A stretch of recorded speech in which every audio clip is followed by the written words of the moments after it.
بسم الله الرحمن الرحيم. الحمد لله رب العالمين الرحمن الرحيم مالك يوم الدين إياك نعبد وإياك نستعين اهدنا الصراط المستقيم صراط الذين أنعمت عليهم غير المغضوب عليهم ولا الضالين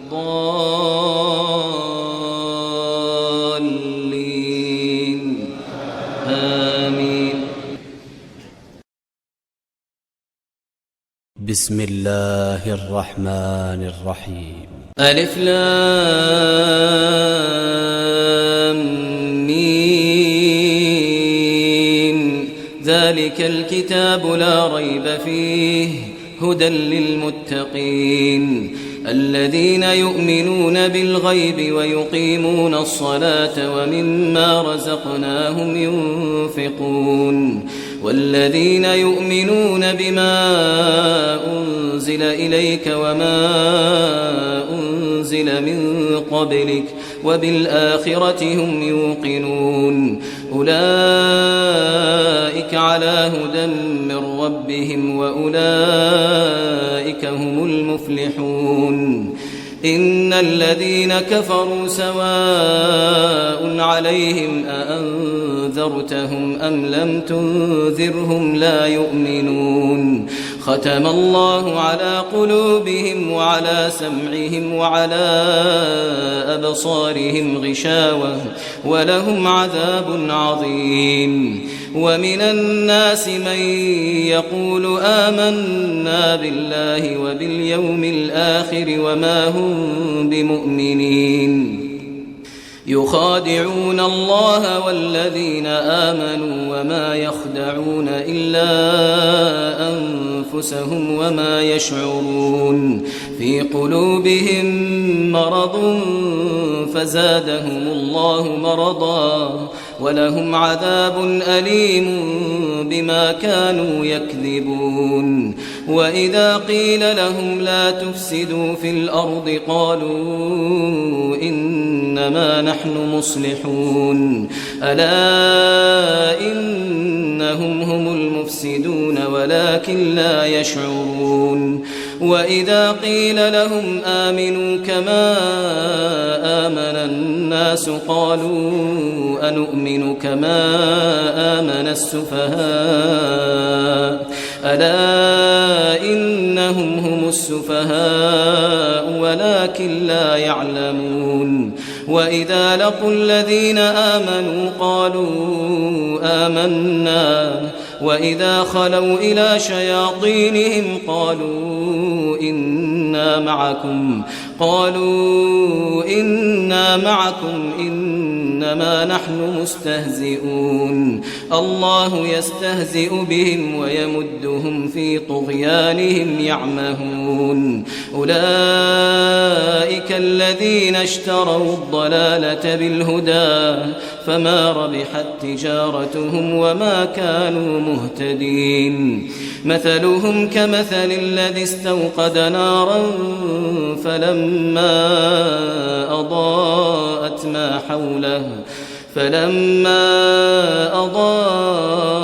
ما حوله ذهب الله بنورهم وتركهم في ظلمات لا يبصرون صم بكم عمي فهم لا يرجعون. أو كصيب من السماء فيه ظلمات ورعد وبرق يجعلون أصابعهم في آذانهم من الصواعق حذر الموت والله محيط بالكافرين. يكاد البرق يخطف أبصارهم كلما أضاء لهم مشوا فيه وإذا أظلم عليهم قاموا ولو شاء الله لذهب بسمعهم وأبصارهم إن الله على كل شيء قدير. يا أيها الناس اعبدوا ربكم الذي خلقكم والذين من قبلكم لعلكم تتقون الذي جعل لكم الأرض فراشا والسماء بناء وأنزل من السماء ماء فأخرج به من الثمرات رزقا لكم فلا تجعلوا لله أندادا وأنتم تعلمون وإن كنتم في ريب مما نزلنا على عبدنا فأتوا بسورة من مثله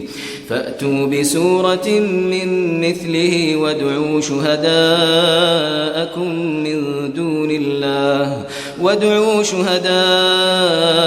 من دون الله إن كنتم صادقين فإن لم تفعلوا ولن تفعلوا فاتقوا النار التي وقودها الناس والحجارة أعدت للكافرين وبشر الذين آمنوا وعملوا الصالحات أن لهم جنات تجري من تحتها الأنهار كلما رزقوا منها من ثمرة رزقا قالوا هذا الذي رزقنا من قبل وأتوا به متشابها ولهم فيها أزواج مطهرة وهم فيها خالدون إن الله لا يستحيي أن يضرب مثلا ما بعوضة فما فوقها فأما الذين آمنوا فيعلمون أنه الحق من ربهم وأما الذين كفروا فيقولون ماذا أراد الله بهذا مثلا يضل به كثيرا ويهدي به كثيرا وما يضل به إلا الفاسقين الذين ينقضون عهد الله من بعد ميثاقه ويقطعون ما أمر الله به أن يوصل ويفسدون في الأرض أولئك هم الخاسرون كيف تكفرون بالله وكنتم أمواتا فأحياكم ثم يميتكم ثم يحييكم ثم إليه ترجعون هو الذي خلق لكم ما في الأرض جميعا ثم استوى إلى السماء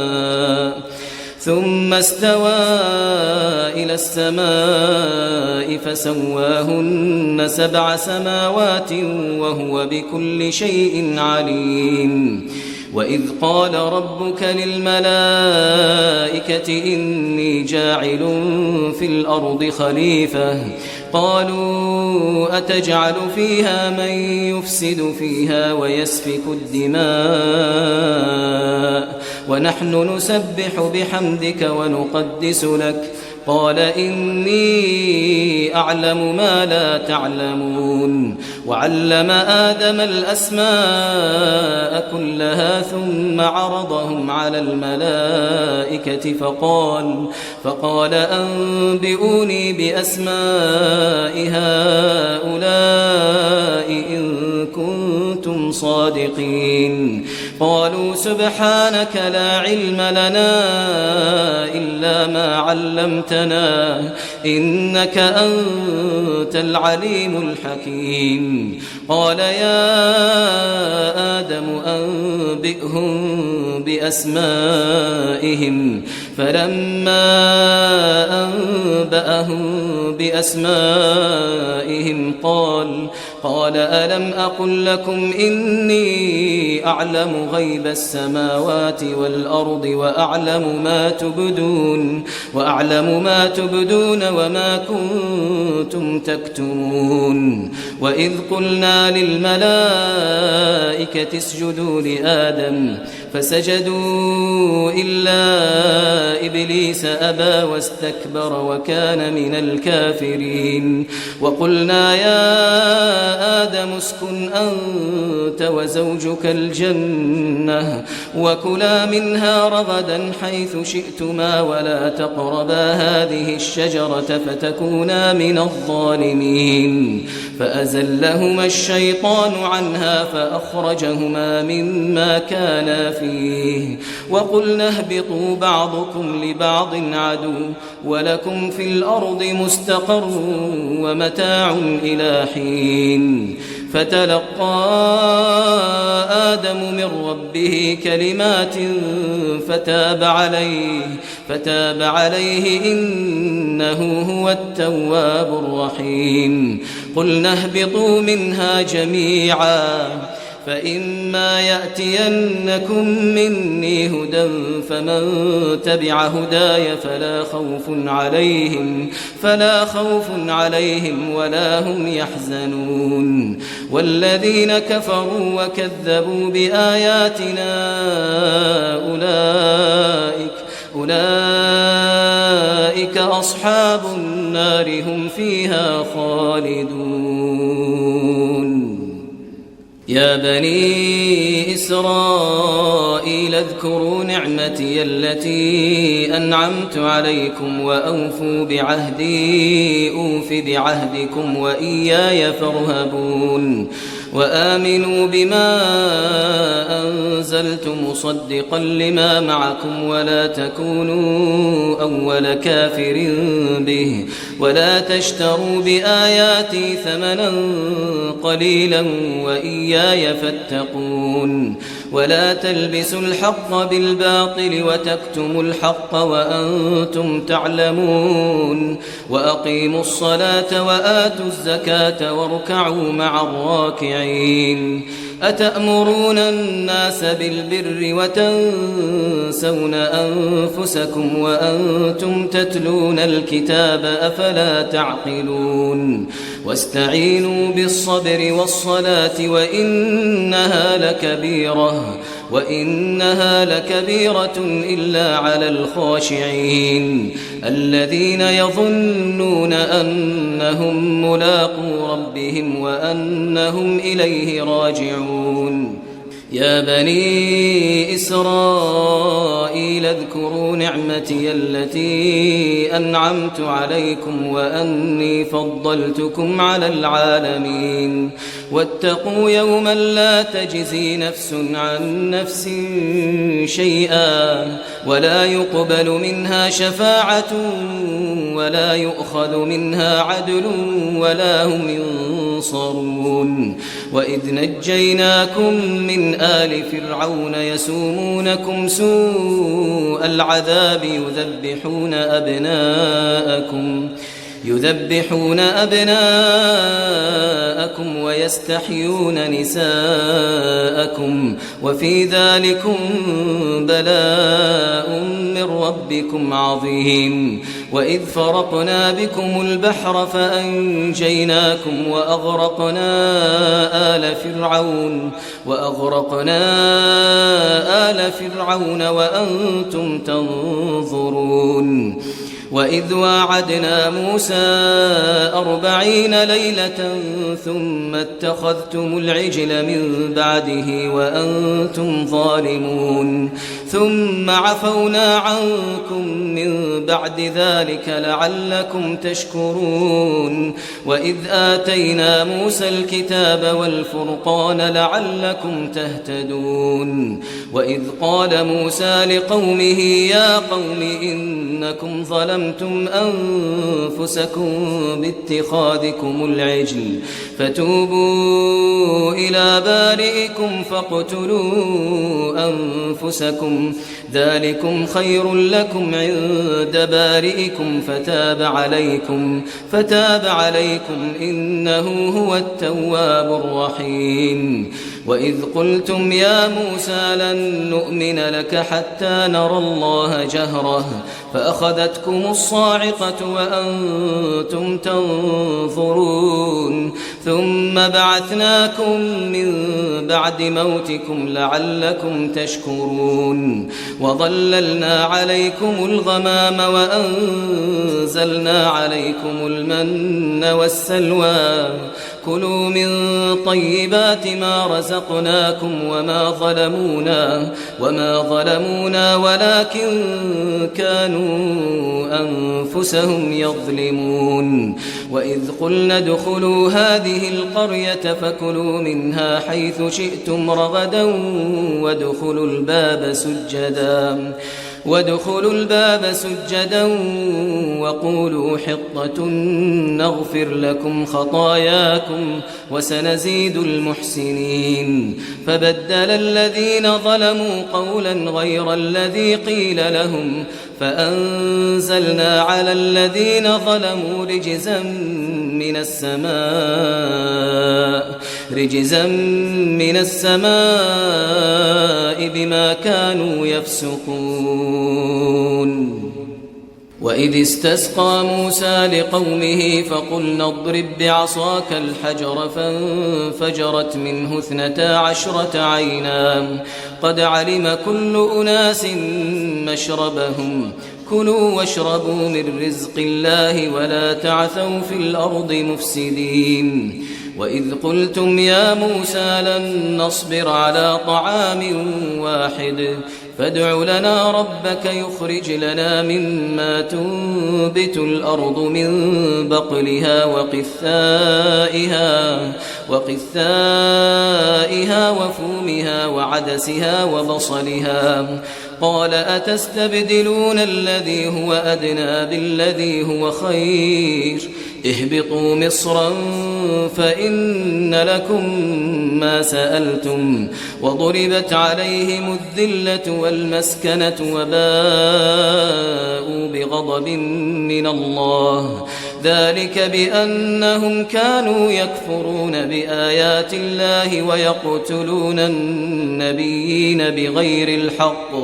ذلك بما عصوا وكانوا يعتدون. إن الذين آمنوا والذين هادوا والنصارى والصابئين من آمن بالله واليوم الآخر وعمل صالحا فلهم أجرهم عند ربهم ولا خوف عليهم ولا هم يحزنون. وإذ أخذنا ميثاقكم ورفعنا فوقكم الطور خذوا ما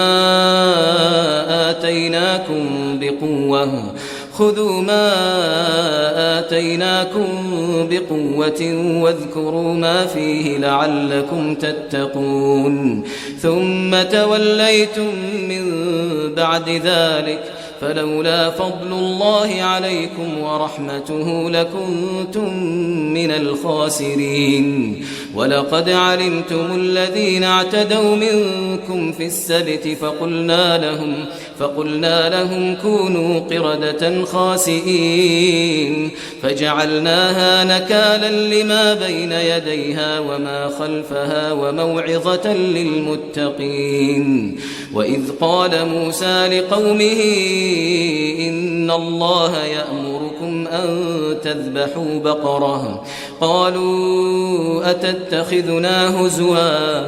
قال أعوذ بالله أن أكون من الجاهلين. قالوا ادع لنا ربك يبين لنا ما هي قال إنه يقول إنها بقرة لا فارض ولا بكر عوان بين ذلك فافعلوا ما تؤمرون. قالوا ادع لنا ربك يبين لنا ما لونها قال إنه يقول إنها بقرة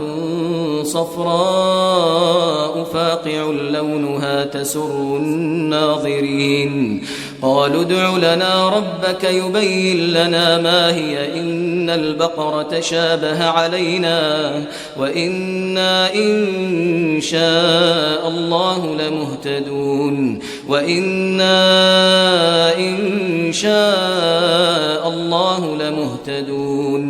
قال إنه يقول إنها بقرة لا ذلول تثير الأرض ولا تسقي الحرث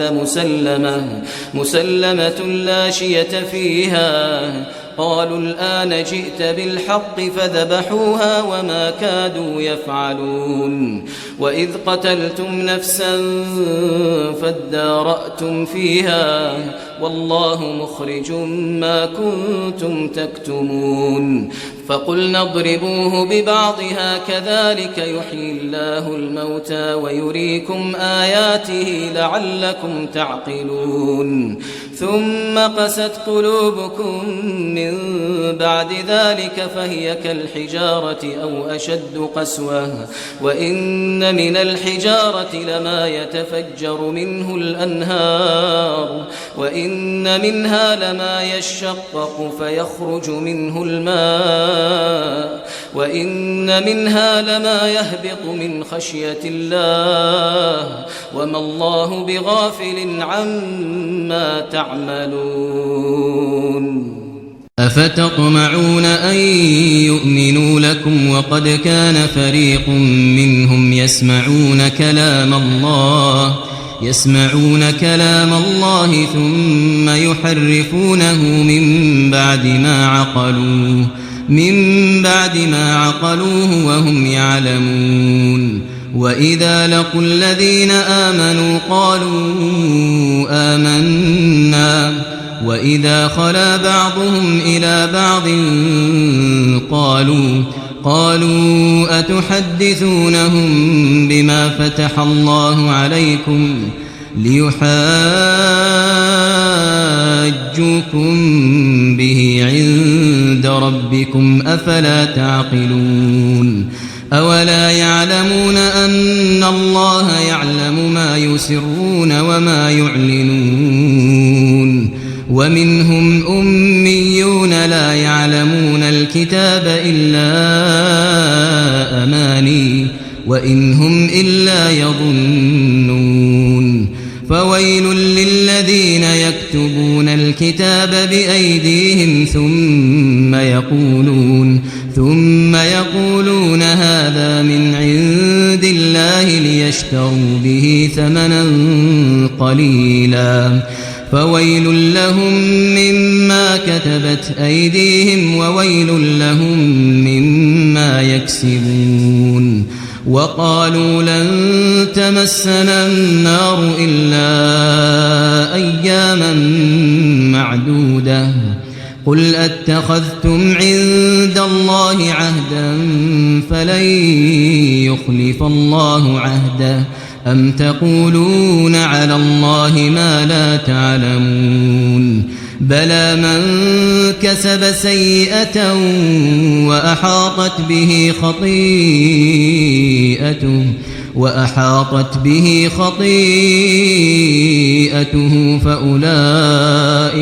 فأولئك أصحاب النار هم فيها خالدون والذين آمنوا وعملوا الصالحات أولئك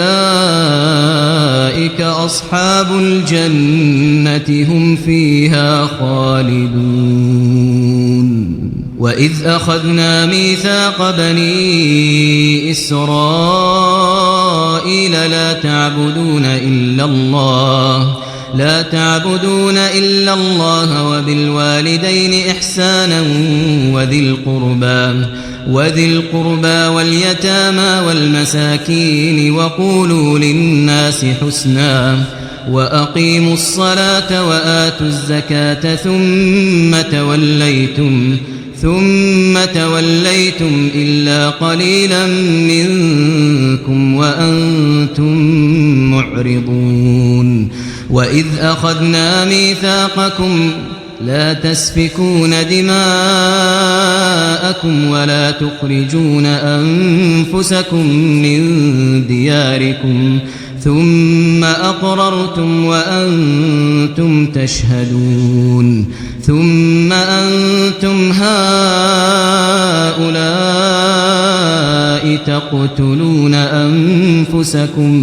تقتلون أنفسكم وتخرجون فريقا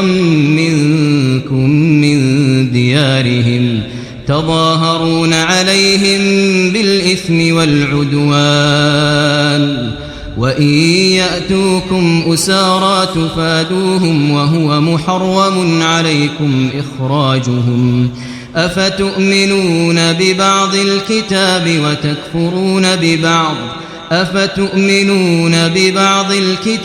وتكفرون ببعض فما جزاء من يفعل ذلك منكم إلا خزي في الحياة الدنيا ويوم القيامة يردون إلى أشد العذاب وما الله بغافل عما تعملون أولئك الذين اشتروا الحياة الدنيا بالآخرة فلا يخفف عنهم العذاب ولا هم ينصرون ولقد آتينا موسى الكتاب وقفينا من بعده بالرسل وآتينا عيسى ابن مريم البينات وأيدناه بروح القدس أفكلما جاءكم رسول بما لا تهوى أنفسكم استكبرتم ففريقا كذبتم وفريقا تقتلون وقالوا قلوبنا غلف بل لعنهم الله بكفرهم فقليلا ما يؤمنون ولما جاءهم كتاب من عند الله مصدق لما معهم وكانوا من قبل يستفتحون على الذين كفروا فلما جاءهم ما عرفوا كفروا به فلعنة الله على الكافرين بئس ما اشتروا به أنفسهم أن يكفروا بما أنزل الله بغيا أن ينزل الله من فضله على من يشاء من عباده فباءوا بغضب على غضب وللكافرين عذاب مهين وإذا قيل لهم آمنوا بما أنزل الله قالوا نؤمن بما أنزل علينا ويكفرون بما وراءه وهو الحق مصدقا لما معهم قل فلم تقتلون أنبياء الله من قبل إن كنتم مؤمنين ولقد جاءكم موسى بالبينات ثم اتخذتم العجل من بعده وأنتم ظالمون وإذ أخذنا ميثاقكم ورفعنا فوقكم الطور خذوا ما آتيناكم بقوة واسمعوا قالوا سمعنا وعصينا وأشربوا في قلوبهم العجل بكفرهم قل بئس ما يأمركم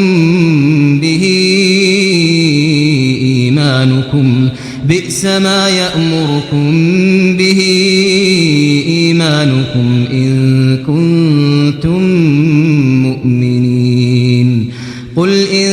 كانت لكم الدار الآخرة عند الله خالصة من دون الناس فتمنوا الموت إن كنتم صادقين ولن يتمنوه أبدا بما قدمت أيديهم والله عليم بالظالمين ولتجدنهم أحرص الناس على حياة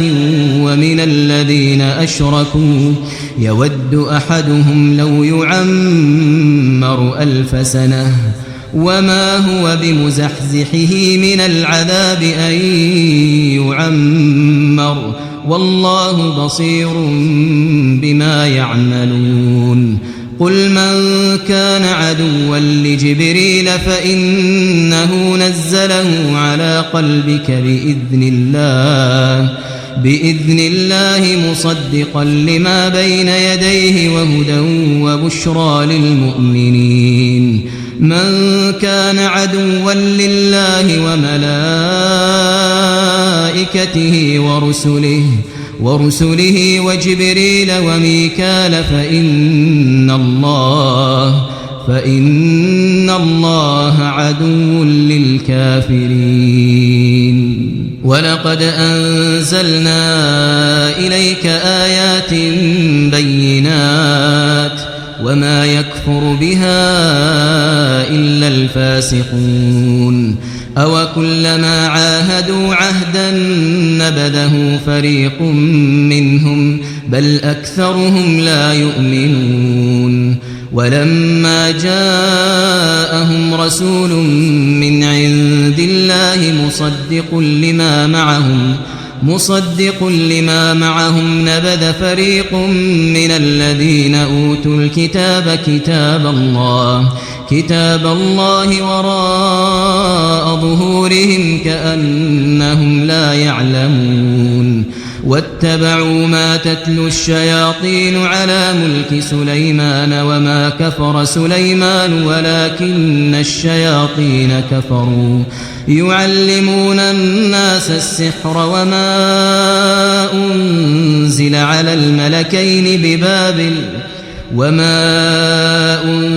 على الملكين ببابل هاروت وماروت وما يعلمان من أحد حتى يقولا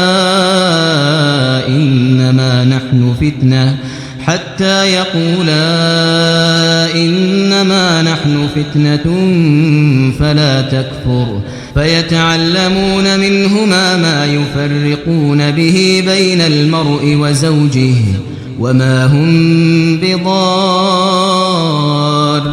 به من أحد إلا بإذن الله ويتعلمون ما يضرهم ولا ينفعهم ولقد علموا لمن اشتراه ما له في الآخرة من خلاق ولبئس ما شروا به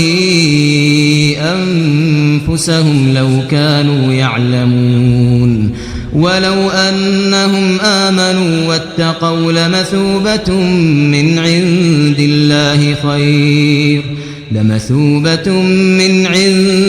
الله خير لو كانوا يعلمون يا أيها الذين آمنوا لا تقولوا راعنا وقولوا انظرنا واسمعوا وللكافرين عذاب أليم ما يود الذين كفروا من أهل الكتاب ولا المشركين أن ينزل عليكم من خير من ربكم والله يختص برحمته من يشاء والله ذو الفضل العظيم ما ننسخ من آية أو ننسها نأتي بخير منها أو مثلها ألم تعلم أن الله على كل شيء قدير ألم تعلم أن الله له ملك السماوات والأرض وما لكم من دون الله من ولي ولا نصير أم تريدون أن تسألوا رسولكم كما سئل موسى من قبل ومن يتبدل الكفر بالإيمان فقد ضل سواء السبيل ود كثير من أهل الكتاب لو يردونكم من بعد إيمانكم كفارا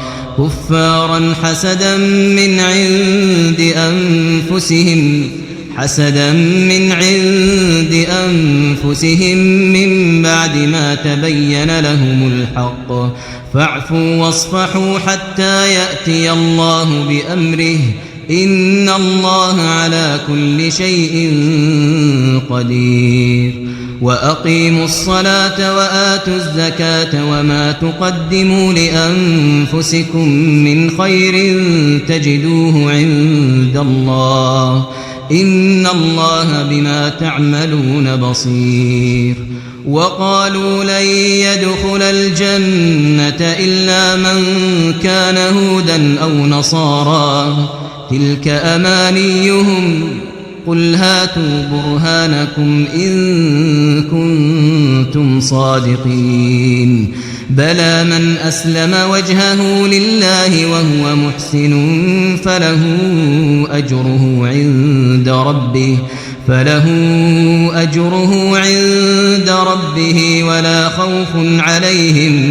ولا خوف عليهم ولا هم يحزنون وقالت اليهود ليست النصارى على شيء وقالت النصارى ليست اليهود على شيء وهم يتلون الكتاب كذلك قال الذين لا يعلمون مثل قولهم فالله يحكم بينهم يوم القيامة فيما كانوا فيه يختلفون ومن أظلم ممن منع مساجد الله أن يذكر فيها اسمه وسعى في خرابها أولئك ما كان لهم أن يدخلوها إلا خائفين لهم في الدنيا خزي ولهم في الآخرة عذاب عظيم ولله المشرق والمغرب فأينما تولوا فثم وجه الله إن الله واسع عليم وقالوا اتخذ الله ولدا سبحانه بل له ما في السماوات والأرض كل له قانتون بديع السماوات والأرض وإذا قضى أمرا فإنما يقول له كن فيكون وقال الذين لا يعلمون لولا يكلمنا الله أو تأتينا آية كذلك قال الذين من قبلهم مثل قولهم تشابهت قلوبهم قد بينا الآيات لقوم يوقنون إنا أرسلناك بالحق بشيرا ونذيرا ولا تسأل عن أصحاب الجحيم ولن ترضى عنك اليهود ولا النصارى حتى تتبع ملتهم قل إن هدى الله هو الهدى ولئن اتبعت أهواءهم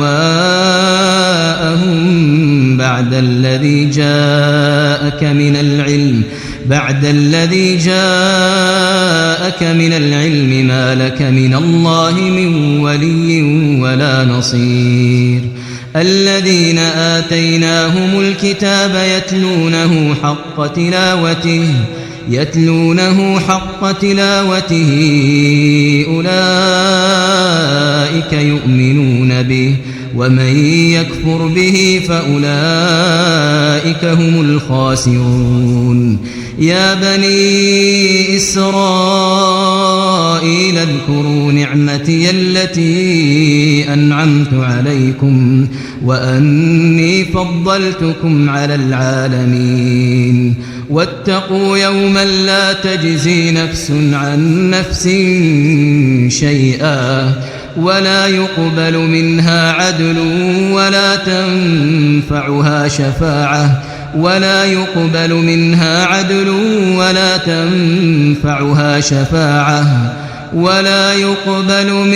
عدل ولا تنفعها شفاعة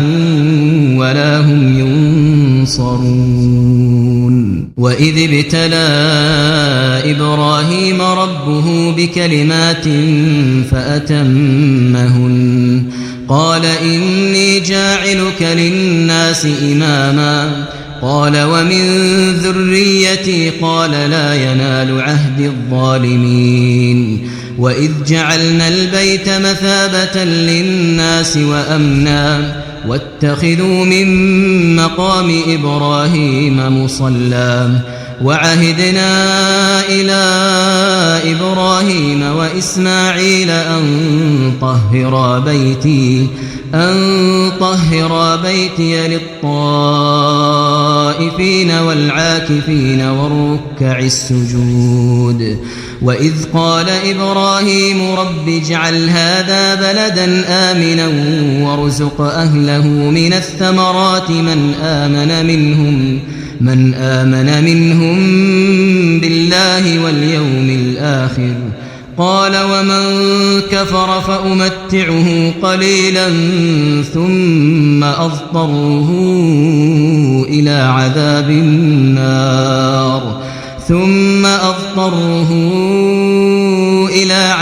النار وبئس المصير وإذ يرفع إبراهيم القواعد من البيت وإسماعيل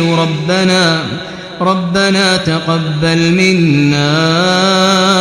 إنك أنت السميع العليم ربنا وجعلنا مسلمين لك ومن ذريتنا أمة مسلمة لك وأرنا مناسكنا وتب علينا إنك أنت التواب الرحيم ربنا وابعث فيهم رسولا منهم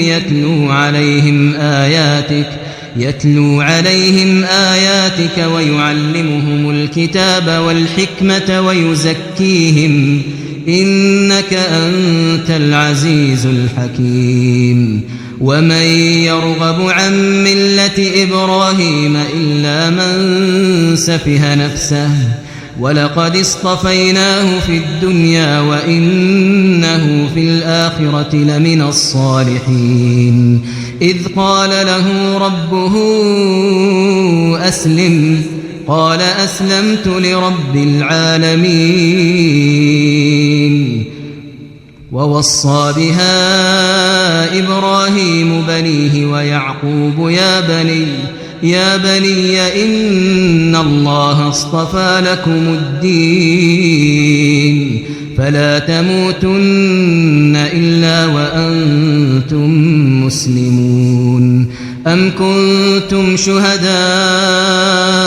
إذ حضر يعقوب الموت إذ قال لبنيه ما تعبدون من بعدي قالوا نعبد إلهك وإله آبائك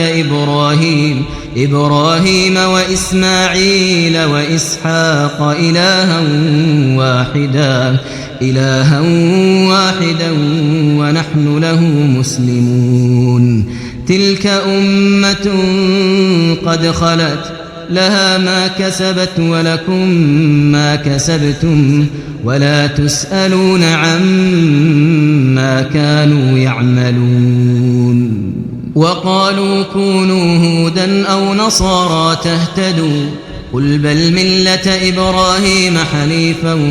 وما كان من المشركين قولوا آمنا بالله وما وما أنزل إلينا وما أنزل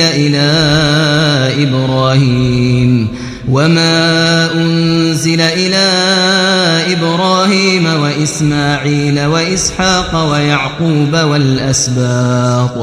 والأسباط وما أوتي موسى وعيسى وما أوتي النبيون من ربهم لا نفرق بين أحد منهم ونحن له مسلمون فإن آمنوا بمثل ما آمنتم به فقد اهتدوا وإن تولوا فإنما هم في شقاق فسيكفيكهم الله وهو السميع العليم صبغة الله ومن أحسن من الله صبغة ونحن له عابدون قل أتحاجوننا في الله وهو ربنا وربكم ولنا أعمالنا ولكم أعمالكم ونحن له مخلصون أم تقولون إن إبراهيم وإسماعيل وإسحاق ويعقوب والأسباط كانوا هودا أو نصارى قل أأنتم أعلم أم الله